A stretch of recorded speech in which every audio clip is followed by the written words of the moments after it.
Bharat Ratna doctor Babasaheb आंबेडकरांची जयंती आहे. काय सांगणार? आज तुम्ही अभिवादन केले या ठिकाणी.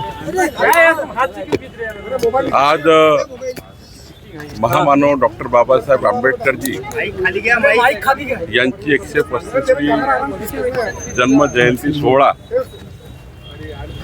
संपूर्ण जगभर भारतभर अत्यंत आनंदाने उत्साहाने साजरा होतो आहे. मी आज दीक्षाभूमीमध्ये महामानव डॉक्टर बाबासाहेब आंबेडकरजींना अभिवादन करत त्यांना कोटी कोटी अभिवादन केलं.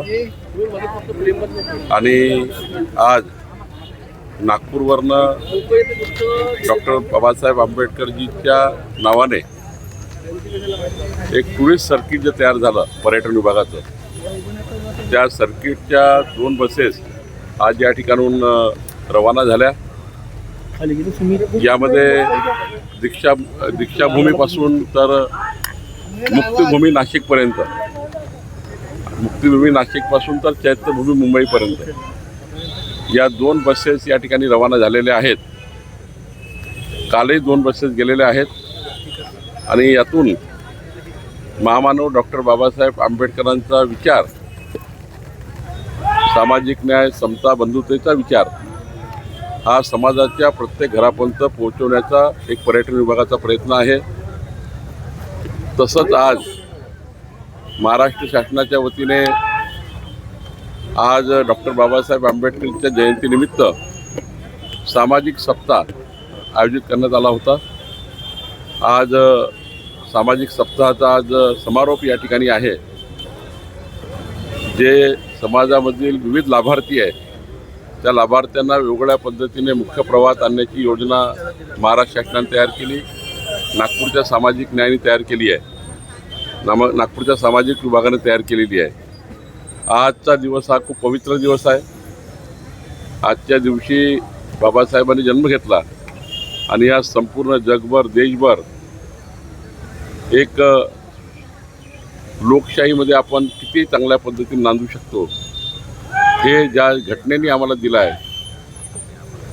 आणि या घटनेचे शिल्पकार महामानव डॉक्टर बाबासाहेब आंबेडकरजी यांच्या विचारावर विकसित भारत, विकसित महाराष्ट्र संकल्प पुढे नेण्याकरता आपण सर्व काम करतो. दीक्षाभूमी असेल किंवा बाकी नागपूरच्या आसपास शांतीवन असेल, ड्रॅगन पॅलेस असेल, हे तिन्हींचा विकास करण्यासाठी काय प्लॅन आहे? पालकमंत्री म्हणून तुम्ही कसा पुढाकार घेणार आहे? दीक्षाभूमीसाठी काही जागा पण उपलब्ध करून देण्यासंदर्भात बैठका झाल्या होत्या NITच्या. दीक्षाभूमीला 118 कोटी रुपये शासनाने मंजूर केले आहे. परवाच मी दीक्षाभूमीच्या विषयाची बैठक घेतली. NMRD आणि कलेक्टर बसून या ठिकाणी अंतिम प्लान सुरू आहे. तो प्लान आम्ही पब्लिक डोमेनला टाकणार आहे. शेवटी या ठिकाणी जे ट्रस्ट आहे त्या ट्रस्टचं म्हणणं काय आहे, जनतेचं म्हणणं काय हे समजून घेणार आहे. मागच्या वेळी आम्ही काम चालू केलं पण त्याला विरोध झाला, कारण त्यांचं म्हणणं होतं या ठिकाणी अंडरग्राऊंड पार्किंग करू नका, त्यामुळे ते काम थांबवण्यात आलं. पण पुढच्या काळात मात्र जनतेला सोबत घेऊन, जनतेचा विचार घेऊन, आंबेडकरी जनतेचा विचार घेऊन आम्ही हे काम चालू करणार आहे. चिचोलीच्या या ठिकाणी चिचोलीच्या शांतीवनमध्ये 40 कोटी रुपयाचे विकास कामं सुरू आहेत. ड्रॅगन पॅलेसला 217 कोटी रुपयाचे विकास काम मंजूर झालेले आहेत. आणि हे सर्व पर्यटन स्थळं, पर्यटन सर्किट म्हणून जे धर्मस्थळं आहेत हे या ठिकाणी जोडण्याचं काम या ठिकाणी सरकार करतं आहे. निश्चित रूपाने नागपूरला सुद्धा या ठिकाणी आम्ही विविध शासनाच्या निधीच्या माध्यमातून या पर्यटन स्थळाचा, यात्रास्थळाचा, धर्मस्थळाचा विकास आम्ही करणार आहोत. सर हिंदी में बताइए. सबके लिए पवित्र दिन है. आज महामानव डॉक्टर बाबासाहेब आंबेडकर जी का जन्मदिन है और इस जन्मदिन के अवसर पर मैं खुद दीक्षाभूमि आकर बाबा साहेब आंबेडकर जी का अभिवादन किया, उनका आशीर्वाद लिया है। आज पूरे महाराष्ट्र में पर्यटन विभाग ने, टूरिज़्म विभाग ने महामानव डॉक्टर बाबा साहेब आंबेडकर जी के नाम पर एक टूरिज़्म सर्किट भी जोड़ा है और 2 बसेस यहाँ से अभी रवाना हुई है। नागपुर के दीक्षाभूमि से लेकर नासिक के मुक्तिभूमि तक और मुक्तिभूमि नासिक से लेकर मुंबई के चैत्यभूमि तक ये टूर बसेस रवाना हुई है। कल भी 2 बज गई, आज भी 2 बज गई है। ये टूरिस्ट सर्किट का मतलब यही है कि महामानव डॉक्टर बाबा साहेब आम्बेडकर जी ने दी हुई सामाजिक न्याय, समता, बंधुता का विचार, समाज को मजबूत करने का विचार, सामाजिक समता का विचार हम घर घर तक पहुंचाए। केवल टूरिस्ट बनकर ना जाए तो विचारों को भी आगे लेके जाए। वैसे ही नागपुर में आज सामाजिक न्याय महाराष्ट्र सरकार की ओर से, समाज कल्याण की ओर से एक सप्ताह चला गया था 8 अप्रैल से 14 अप्रैल का।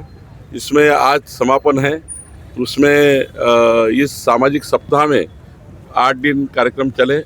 आज नागपुर में इस सप्ताह का समापन भी है और नागपुर में आज सामाजिक न्याय की ओर से, सामाजिक न्याय विभाग की ओर से लाभार्थियों का जो मुख्य प्रवाह में लाना है, लाभार्थियों को, उनको एक कार्यक्रम भी यहाँ रखा हुआ है। मैं फिर एक बार महामानव डॉक्टर बाबा साहेब आम्बेडकर जी को कोटि कोटि प्रणाम करता हूँ। सर, राज्य मंत्रिमंडळ